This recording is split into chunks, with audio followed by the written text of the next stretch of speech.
Hey everybody! Thank you for clicking on my video.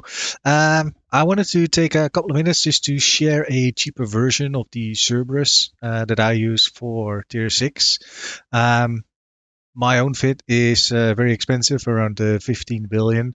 I think that's with implants, but I'm not sure. It's been a while.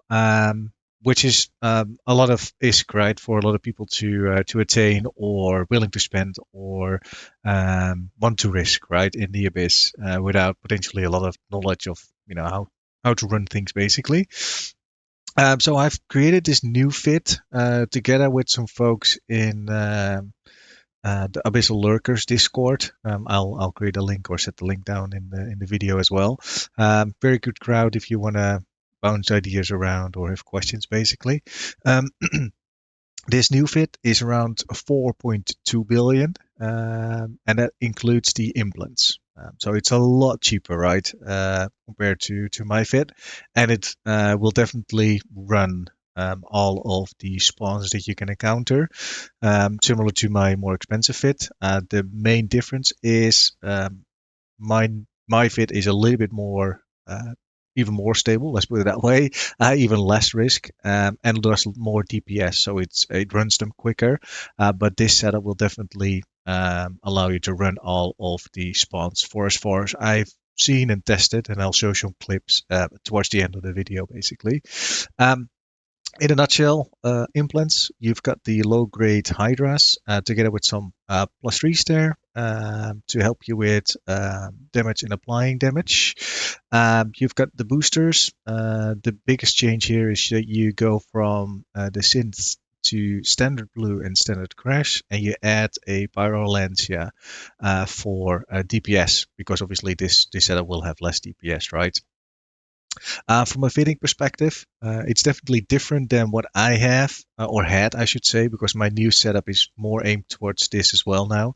My fit that you've seen on previous videos is all around the assault damage control. This setup doesn't have that anymore. I switched it over to a power diagnostic system. For this cheap fit, you use the Dark Blood one, and to help with the tank, you add a medium EM shield reinforcer to make sure you can handle more incoming EM damage, because that's where the gap is from a resistance profile. Um, and then you maintain the rigor catalyst basically. Um, in contrary belief, I think from some others, or at least my personal opinion, is that to run these T6 stable, you need two Abyssal modules at least. One is the battery, and the second one is the shield booster.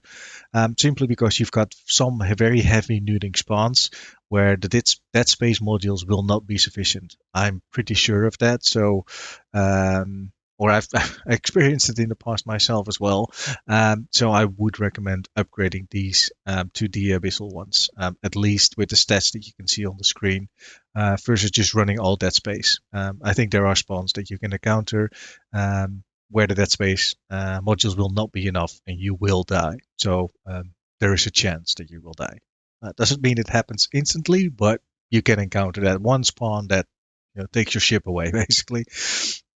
Um, the other modules are, I think, all of them are the same, right? So it's really the rig and the low slot, the power diagnostic units. The abyssal modules, you can see them here on the left on the screen. These are the stats that I'm using for my test fit that I pulled together.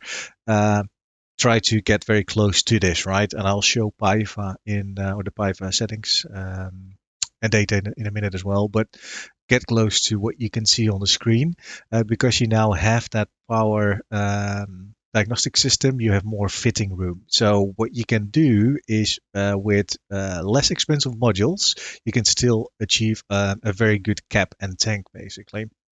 Um, so because as you can see, there's a lot, the fitting is really red on this module, so it makes it a lot cheaper. This module was around 500 mil, or exactly 500 mil, I think I bought it for, and the cap battery was 400. So the total, all up for the ship is about 2 billion, I think, at the moment there, right? Yeah, something around that. So it's a lot cheaper than mine, while still having very good stats, as you can see in the videos to come, basically. Um, Let me just pop up the PI file basically, and there you can see the exact stats of how it will look like. So this is, an example of how you would run the angel spawn, which I think is the toughest one you can encounter.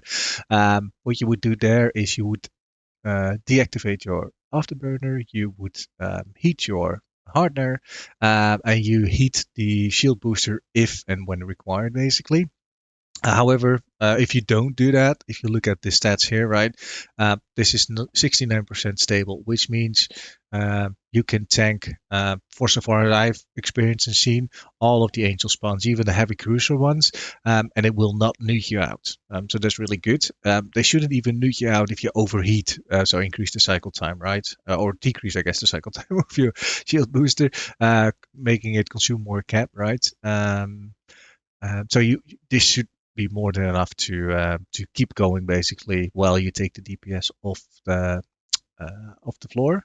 The other thing to keep in mind is obviously the wrapping, right? So when you start bifying and using the Mutplasmid site to search for the modules, and I'll link again below in the video link, try to get these stats, right? So really focus on how much can you wrap per second and how stable is your cap. I would go for around the 30% resistance profile as well on the battery, because this will help you along the way. I wouldn't go much lower than this, but let's say you end up with 67, 68, right? I think you will still be fine. But looking at the modules, right? These two modules that I bought were 900 mil together. I think you should really try to aim for that, looking at the amount of money you're spending anyway, right? To drive these D6s safe. Yeah, so that was really it. Short video. Feel free to ask any questions. I will also put everything I have in the link of the video, and feel free to follow me on my Twitch site, right, where I stream. I will probably be streaming some of the cheaper fit as well. So this fit, actually the same one that you can see here, so you can see how it does, right, how it works. I think the big difference that you need to keep in mind: the low grade hydras make you have less range on the missiles. So I'm not sure if it shows here. I probably need to go into the fitting window. Let me just quickly show you. So yeah, here you go. So where my fit with the high grades has 55 kilometer range, with Navy this has 46. Obviously it's even less, I think 37 with the rage ammo, which you use for the battleships, where I think Karen is the only one that with the minus 50% weather will stay more or less outside of that range or slowly try to get in. So you might want to, for the Karen spawn, just to burn towards her or close to her, orbit her and shoot her, and then take down the cruisers if that is possible. There are not too many neuters around, right? And otherwise do that while you take the rest down, basically. But yeah, keep an eye on the range, obviously, with the low grades. With high grades, and I think medium range, mid grades, you will not run into that problem, right? So if you can, upgrade to mid-grade hydras, but if you just want to test it out, this is the cheapest I think you can run the Abyss stable with, right? Where there are no death spots, where you have a little bit of room of error, and you should have a good time, I guess, in the Abyss without worrying too much. Or be an expert at it, right? Anyway, didn't want to keep you very long. Here are some videos, and hope to see you on the stream or in the YouTube page. Anyway, bye bye for now.